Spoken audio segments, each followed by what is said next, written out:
Okay, so how does this work? What are we actually talking about here? So the idea is that you have a function that is defined between a couple of x values, say a and b, something like that. And maybe the function does something like this. What we have to think about here is what if this whole region here, what if all of this were revolved around the x-axis? And you kind of have to picture this in 3 dimensions here. Picture that whole thing as a surface, like this thing that I just shaded in is a surface, right? And we're going to take that surface and revolve it around the x-axis. Does everybody kind of see what's going on with that? And so often, or in fact every time, it's well, kind of like a sphere. If this happened to be a half circle, then yeah, that would create a sphere if you revolve it around the x-axis. But really, it could be any surface, right, or any function revolved around the x-axis. But yes, it will create a three-dimensional solid, and if that happened to be half a circle up there, then and you did revolve that, it would make a sphere. Yes.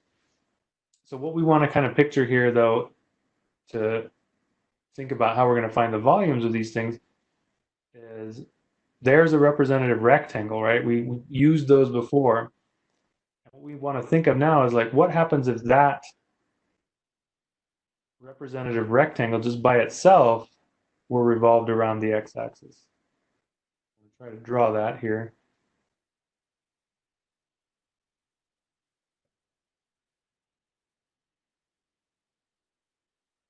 Again, you kind of have to picture this in 3 dimensions here.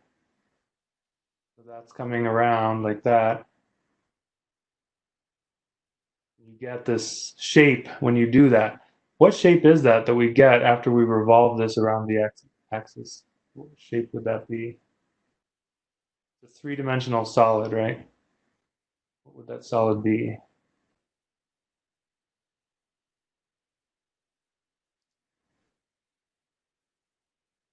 Anybody see what that would be?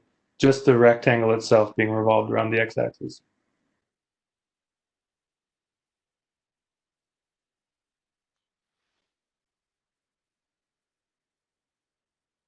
Well, if you can picture it, the rectangle itself revolving around the x-axis would create a disk of some sort.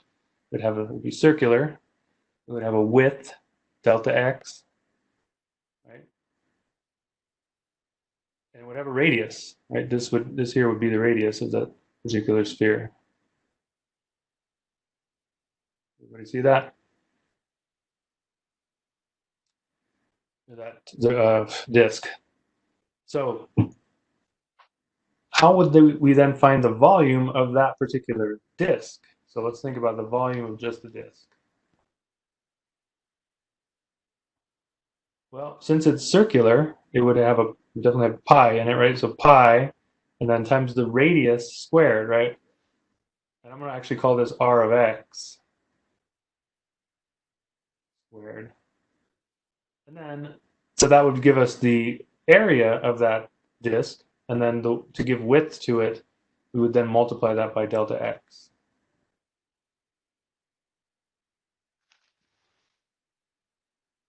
So that would be the volume of the disk. Okay?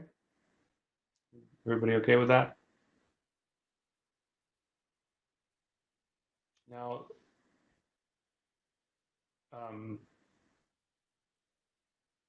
if we wanted to get a better, that would just be the volume of one disk, right? But so what you would want to picture then is what if I had a whole bunch of representative rectangles all sort of stacked up next to each other under that function? Each one of them would then make its own disk. And so I'd have a whole bunch of those little disks of width delta x next to each other. And if you added up the volumes of all of those disks, you would get an approximation to the volume of the solid of revolution, right? Well, then how would you find the actual volume? Well, you would take the limit as that delta x goes to 0 or as the number of rectangles goes to infinity, and you would get, eventually you would get to the point where you get the, actual volume. And so what you would end up getting is the limit as n goes to infinity of the sum of pi times the sum of this r of x thing would be r of x sub I, because you would have some particular subinterval that you'd be looking at, and square that and you multiply it by delta x. And this is looking an awful lot like the definition of a definite integral, and in fact that's exactly what it is. So what we get out of this is the formula for the disk method, which is pi times the integral from a to b of the radius of this thing, the radius of each representative rectangle, squared dx. So this is actually called the disk method formula. Disk method formula.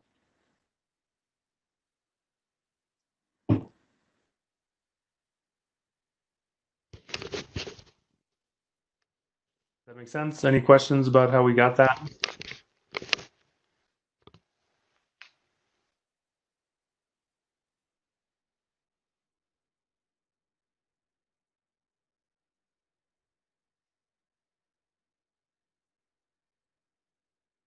Okay, so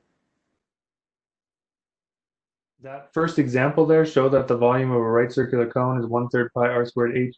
That's kind of a difficult problem to start this out with. So in fact, I have that posted on CNN Learn, the solutions to that, if you want to check it out. It's pretty interesting, but it's as an intro problem, I probably shouldn't have put that on there.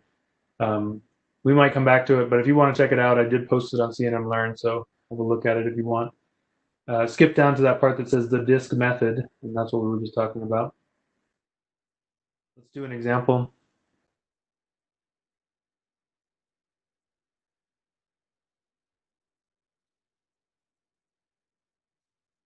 So let's take a look at example 2. It says find the volume of the solid generated when the region bounded by f of x equals 2x squared and g of x equals 2 is revolved around the line y equals 2. Sketch the region, the solid, and the representative disk. All right, so let's take a look at that. Again, pictures are really going to help on these. So let's draw as much of this as we can. So here's our function, 2x squared. We've got another function, g of x equals 2.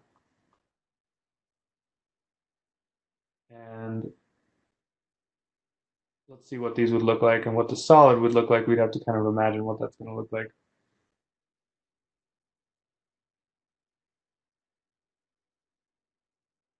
So f of x equals 2x squared is going to be a parabola opening up.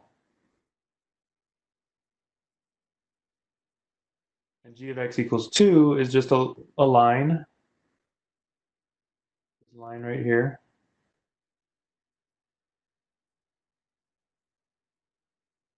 All right, so this is what we have to picture then. This is the region bounded by that linear function, g of x equals 2, and this quadratic function. All of this, all of that revolved around that line, y equals 2. Everybody see what that's going to do? That means this region is going to sort of revolve around that line, and that's kind of the solid that we're going to get out of that. If you picture what that solid would look like, it would kind of look like a football, I think, is the best description of what that solid would actually look like. Does that make sense? Any questions about what this thing's going to look like?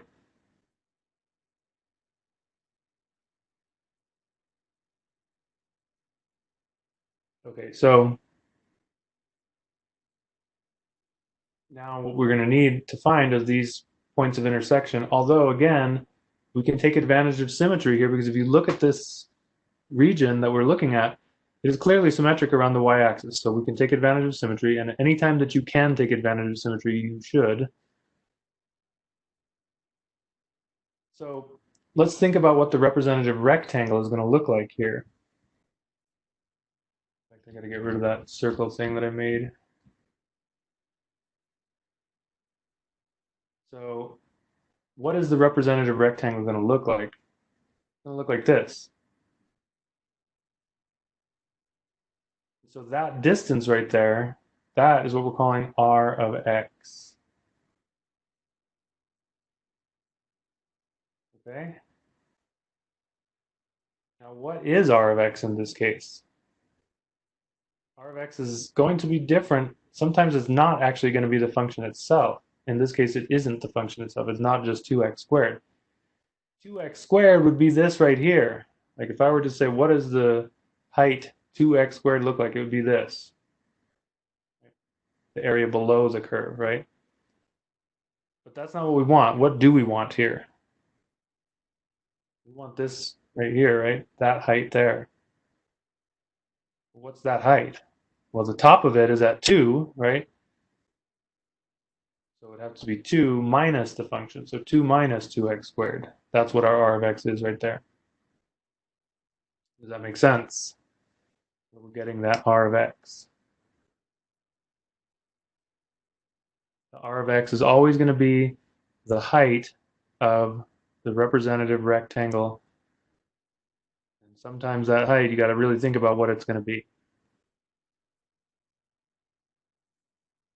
All right, so now we probably want to think about what these points of intersection are, right? What are these x values here?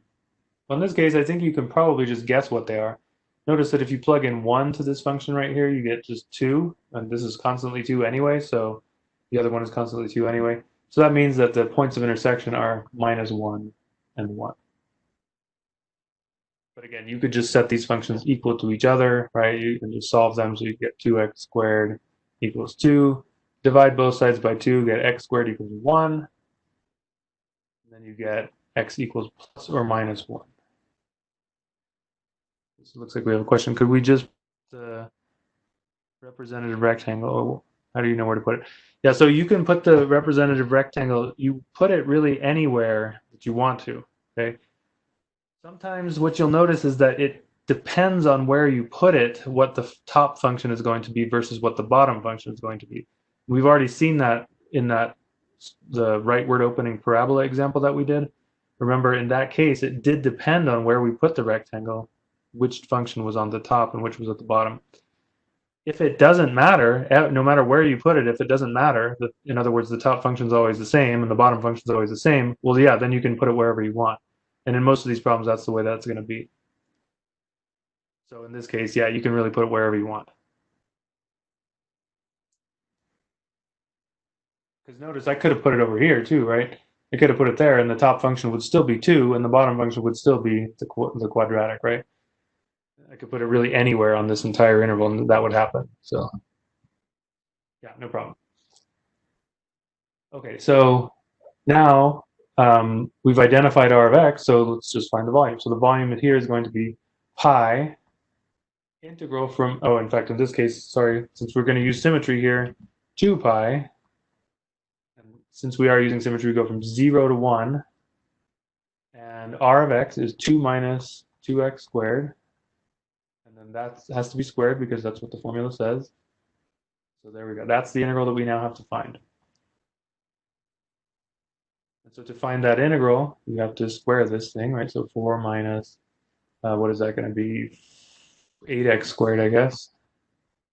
And then plus 4x to the fourth.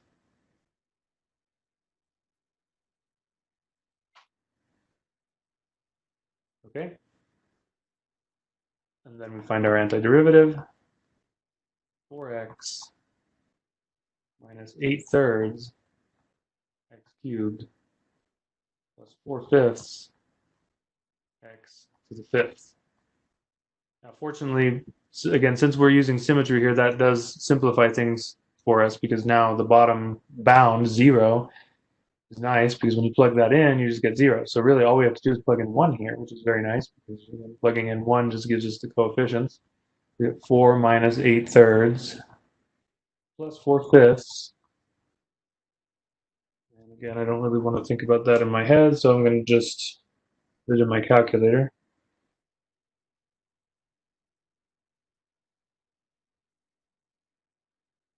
32 over 15, so if I multiply that by 2, I get 64 pi over 15.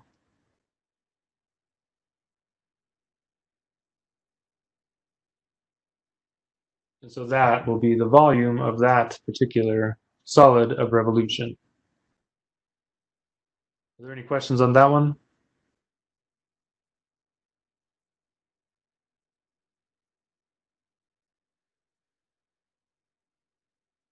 Okay, if not, let's go on.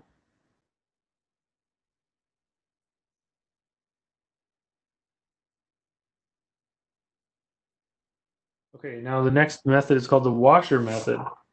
Now, this is very similar to the disk method, except we're going to just have two different radii on these. Let me just draw for you what the situation is going to be here.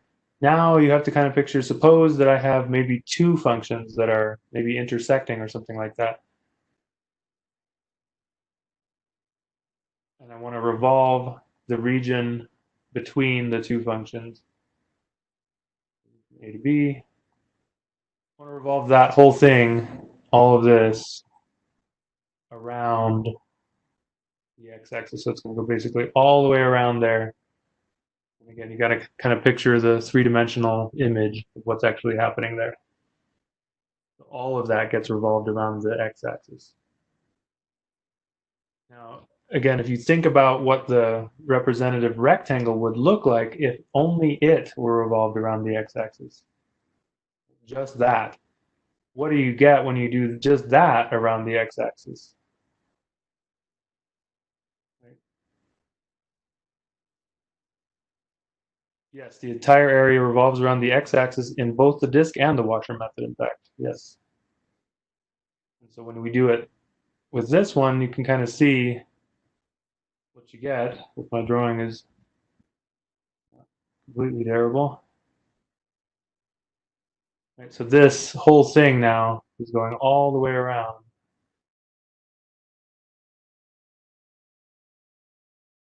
You can picture that that's kind of got, two pieces to it, in fact. Yeah, terrible at this three-dimensional drawing stuff, but you see what that's making? Kind of like a washer. Well, it is a washer. Again, you got to kind of picture that thing revolving all the way around the x-axis.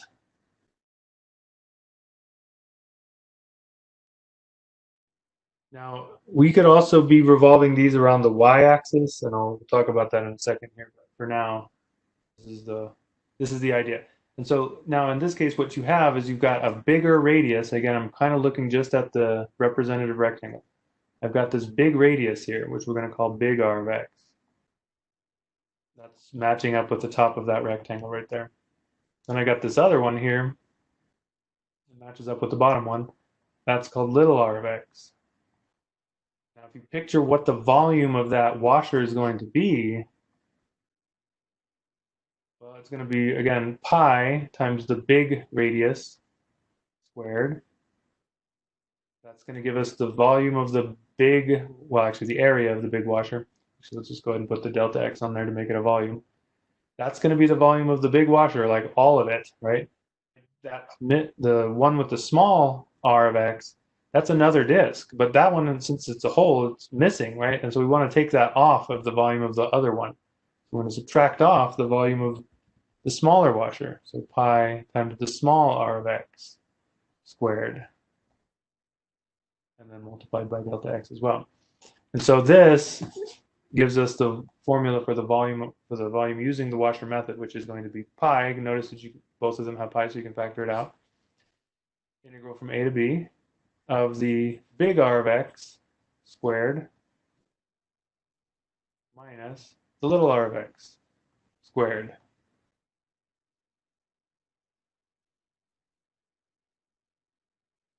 Okay, so that is our washer method formula.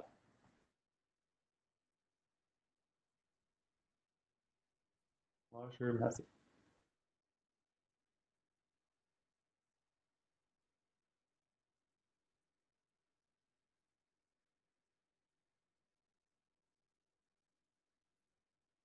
Okay, any questions about that? Let's try one of these. Let's see. Take a look at example 3. Delete this stuff here.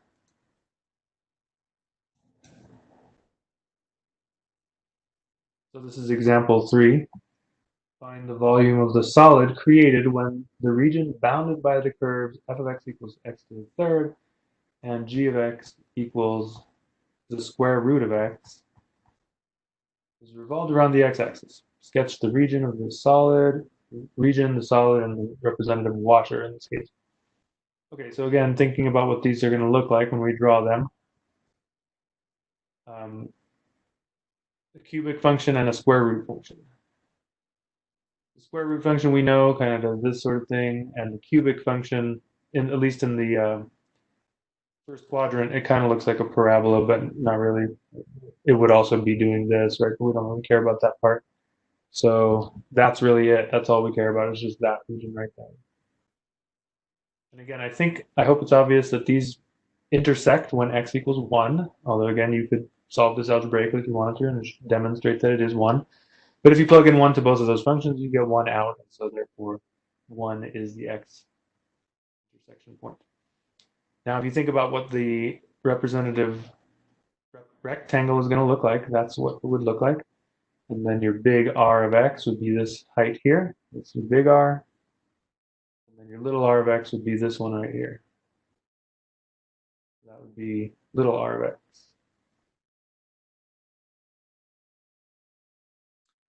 Okay, so everybody clear on what's going on here? And then you would have to think about what that rectangle would look like if just it were revolved around the x-axis. And that would get you the thing that looks like a washer.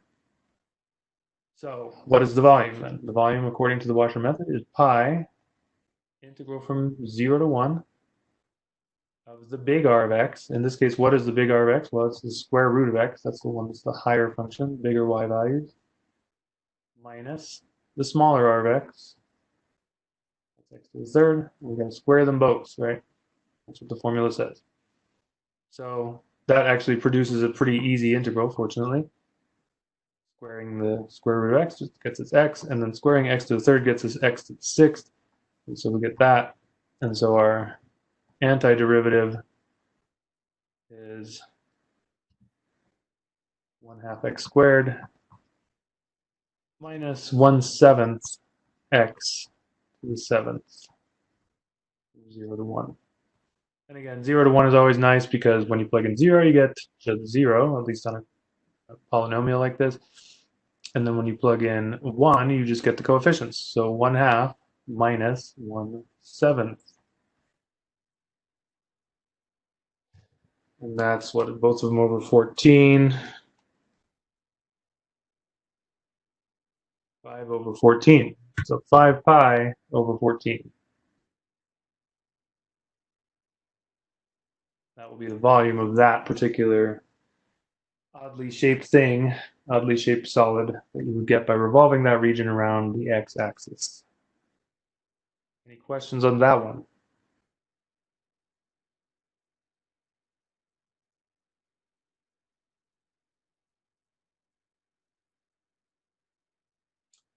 Okay, so remember I told you that some of them are going to be revolved around the y-axis. Well, typically when that happens with the disk in the washer method, that's going to be a function x equals f of y. So let's take a look at the next example and see how we deal with that. So example 4.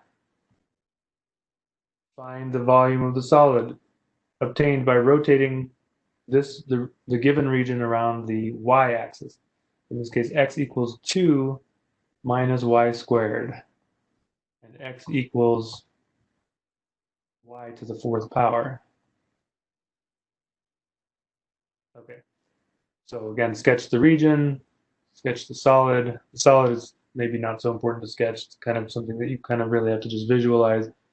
But let's see, what do these things look like? This is a parabola opening to the left, is it not? Parabola opening to the left. 2 minus y squared. So it's going to be shifted 2 units to the right, and it's opening to the left. So something like this. The other one is a 4th degree polynomial, which kind of looks like a parabola also, but it's more flat, I guess. So that's going to kind of look something like this. More flat and a parabola. And so the region that we're looking at would be this right here. I'll just draw a representative rectangle in one of them. That's it. And again, you can see that no matter where I draw that representative rectangle, uh, on the right of it is the parabola, right? So the opening to the left, and on the left of it is the fourth degree polynomial opening to the right. No matter where I draw it, that's true. Now, again, if you look at this thing, you can see that we do have symmetry going on again, which is nice. So here we got to figure out what that y point of intersection is and what the other one is down here. Although the bottom one doesn't matter too much because we're going to use symmetry. So setting these equal to each other, y to the fourth is equal to 2 minus y squared. This is a fourth degree polynomial. Y to the fourth plus y squared minus 2 equals 0. Does that factor? I don't think that factor is y squared.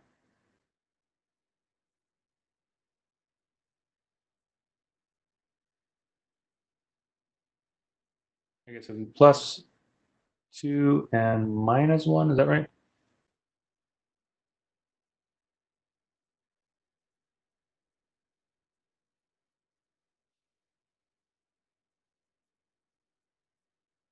It doesn't work. Y to the fourth minus 2, or so minus 1 and plus 2. That's it, right? Doesn't that work?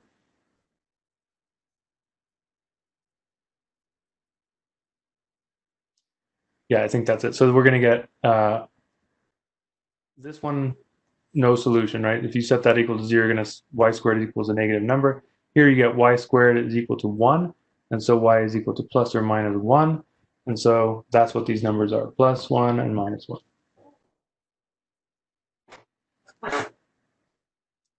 Okay, and then again, we said we're going to do symmetry, so the volume here is going to be 2 pi, because we're doing symmetry, we're doubling it, from integral from 0 to 1.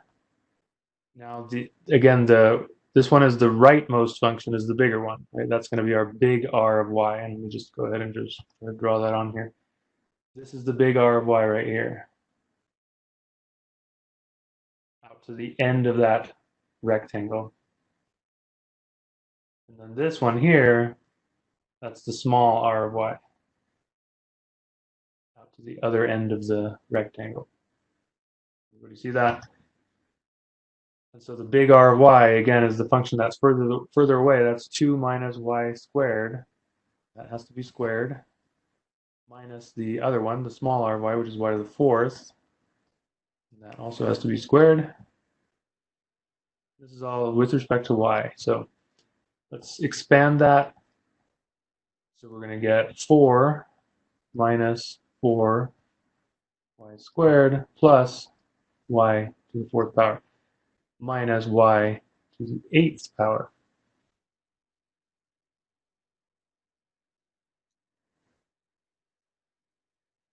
Okay, and then that, find our antiderivative. We get 4y minus 4 thirds y cubed plus 1/5 y to the fifth minus 1/9 y to the ninth. We do have a lot of zeros and ones on these, which is very nice, again, because plugging in 1, we just get the coefficients. Plugging in 0, we just get 0. At least in this case, because we're dealing with polynomials. So let's see, what does that give us?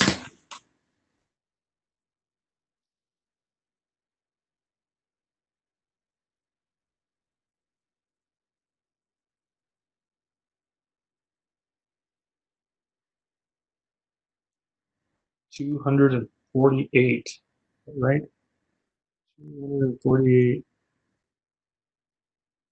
pi over 45. Does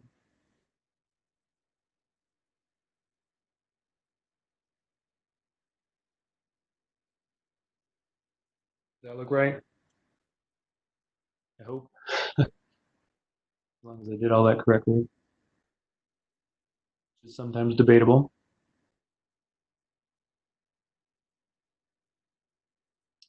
Well, it looks right to me, I think. So yeah, cool. 248 pi over 45. Okay, any questions on that one? So that's again the x equals f of y function situation. Horizontal rectangles. We're about out of time, but I'll just warn you on example 5, which we'll do at the beginning of class next time. We're actually doing pretty good so far, I think. That problem 5 is a tricky problem, and I'll try to draw it as best I can when we do it. But have a look at it just now. You could maybe it's kind of even hard to decipher what the heck they're even asking for. Find the volume of the solid whose base is the region in the xy plane bounded by the curves, this quartic and the quadratic, whose cross sections perpendicular to the x-axis are equilateral triangles with one side in the xy plane. Yeah, what does that mean? So let's move on from yesterday, or sorry, on Monday. So we had this question about, let's see, what is it? Find that one about the cross-sectional areas that I said was kind of a tricky problem. So let's take a look at that one. Example 5 on the worksheet for 6.2.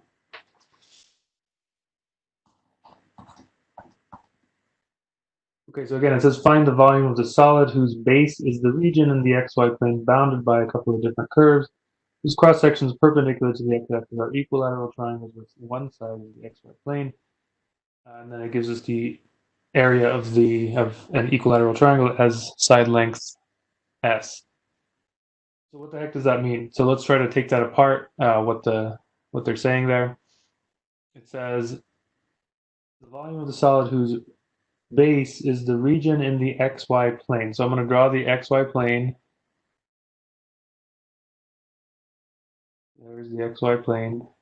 And the base of this is bounded by these two functions. One of them is 3 minus 2x squared. So that's going to be parabola opening down like this.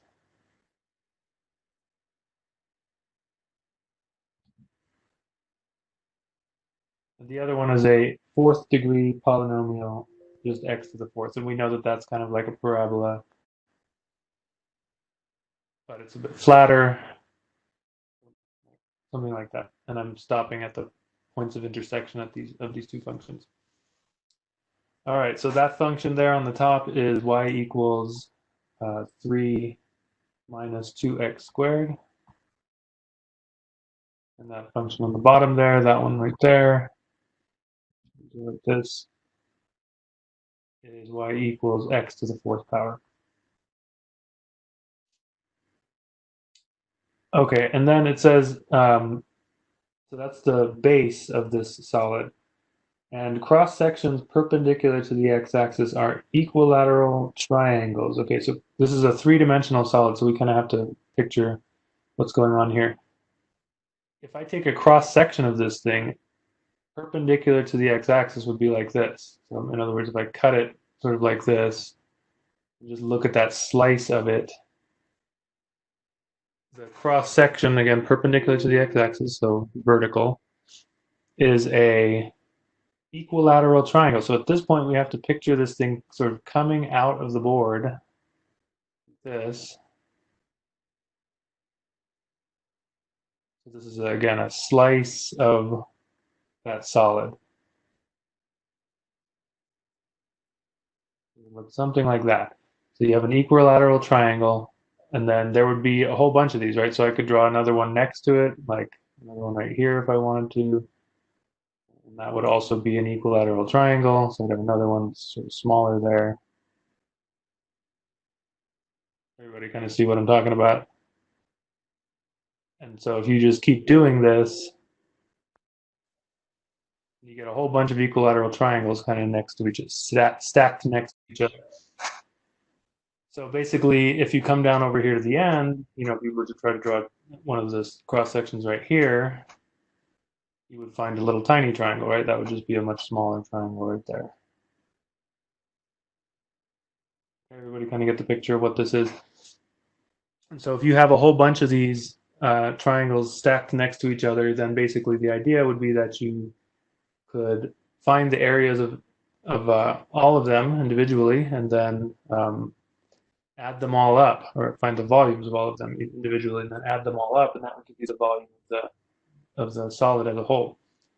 It's pretty hard to actually draw this solid uh, as a whole, but I think the book actually has attempts to draw what it kind of looks like. You can kind of get a picture that it would be the tallest right here in the middle, right? If I were to draw that triangle, that would be the biggest one. Right? So biggest, tallest right in the middle, shortest on the ends there. All right, so that's the idea. That's what the solid looks like, and our goal is to find the volume of this strange-looking thing. All right, so how are we going to do that? Well, again, with all of these, we pretty much would like to do this with the representative slice. So let's look at one of the volume of one of the slices there. Okay, so to do that, we're going to need, let's use this first one that I did, I guess. That right there is going to be S, the length of one of the sides of the triangles. And again, remember, these are equilateral triangles, so all of the sides are the same. And so S is if we use the one that's in the base there, that would be the same as all the other ones. What is S here? What is the length of that particular representative triangle that we have there? Well, the length would just be the top function minus the bottom function, right? So I would have 3 minus 2x squared, the top function, minus x to the fourth. So that would be the length of the bottom of that triangle, and also the length of all the other sides of that triangle. Okay, so then if I want to find the area of that slice, it's going to be that length. So 3, in fact, actually, let's do it using that formula. It's root 3 over 4 s squared, right? S squared, and then to give it width, we would multiply that then by delta x. Okay, so root 3 over 4 s squared delta x, and then we've just identified what that s is in terms of x. So that's going to be root 3 over 4 times 3 minus 2x squared minus x to the fourth squared. Okay, any questions so far about this? Now, to simplify this, we're going to have to actually square that. That's a trinomial, and we have to square it. Where do we get the root 3 over 4? If you check on the worksheet, again, I'm looking at example 5, 6.2 worksheet. It says on the very last sentence there, note that the area of an equilateral triangle with side length s is a equals root 3 over 4 s squared. You see that on the worksheet? So let's square that thing.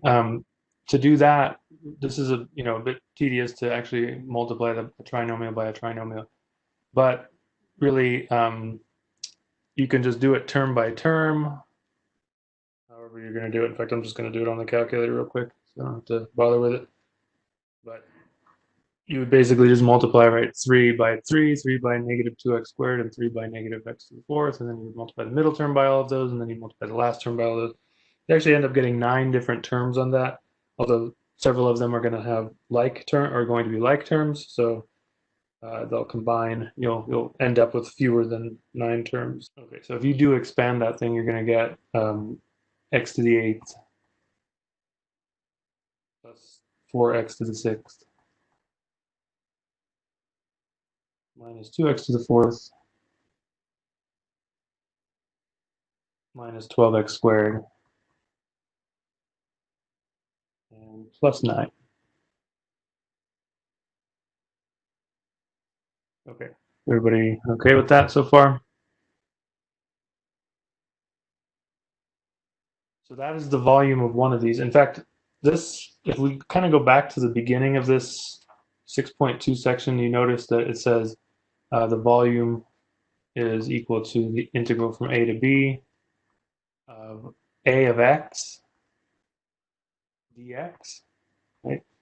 So in this case, this is a pretty good example to sort of demonstrate what that's actually talking about.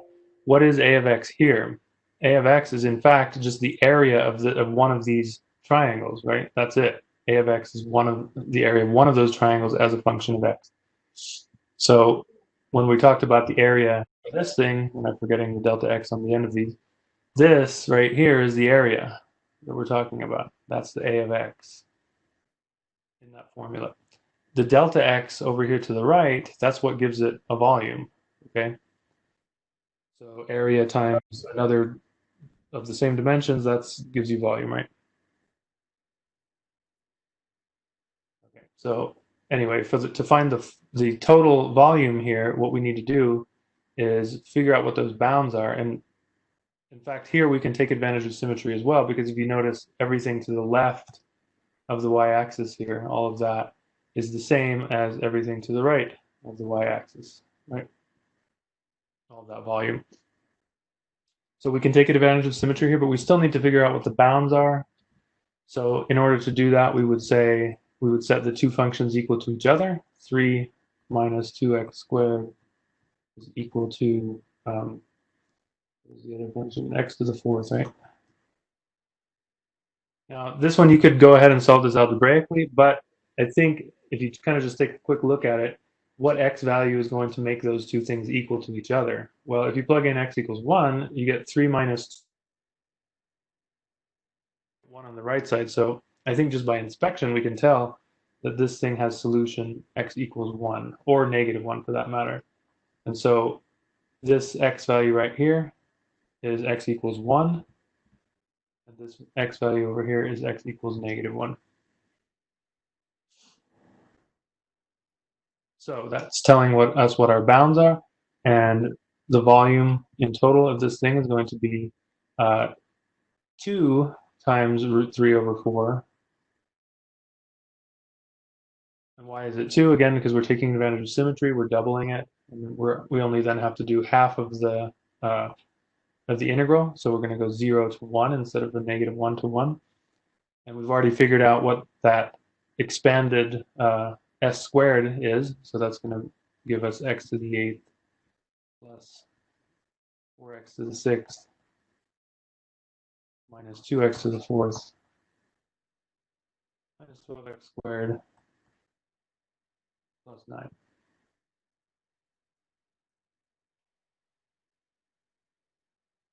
Okay, so that's the integral that we have to find now. When we do that, we'll be done.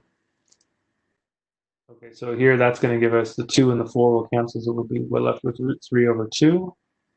And then we find our antiderivatives. 1/9 x to the 9th, 4/7 x to the 7th, 2/5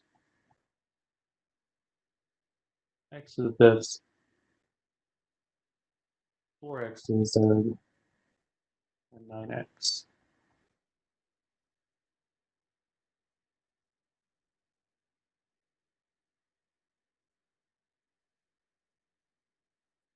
Okay, so that's the antiderivative. Now we just need to plug those bounds in. So this is nice because, again, it's a 1 and a 0, so the 0 is not going to give us anything. The 1 is just going to give us the coefficients. So 1/9 plus 4/7 minus 2/5 minus 4 plus 9. And again, I'm going to just put that in my calculator so I don't have to think about those fractions. Okay, and then if we multiply that by root 3 over 2, we get 832. To answer that question, will we always have symmetry?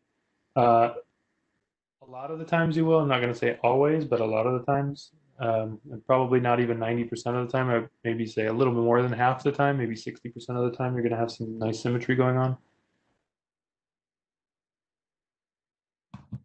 And what was the denominator? Over 315. Yeah, the point is that you should always look for symmetry and make sure that you are actually getting symmetry where you think you are. Because in some of these ones, when we do these volumes of revolution, you may not get it when it looks like it should be there. Particularly when we're talking about the shell method, which we'll talk about in the next section. All right, so there we go. That's it. Now, in this case, we didn't use the disk or the washer method. We used this more general way to find the volume of a solid, like as in this description of this problem. That is the most general formula that we're going to use to find the volume of any of these types of solids. The disk and the washer methods are just sort of subsets of that. They're very nice for these solids where we actually ask you to take an area and revolve it around some axis. In this case, it was no revolution here, no revolving around any sort of axis, so we had to use the most general formula to do this one. All right, any questions here?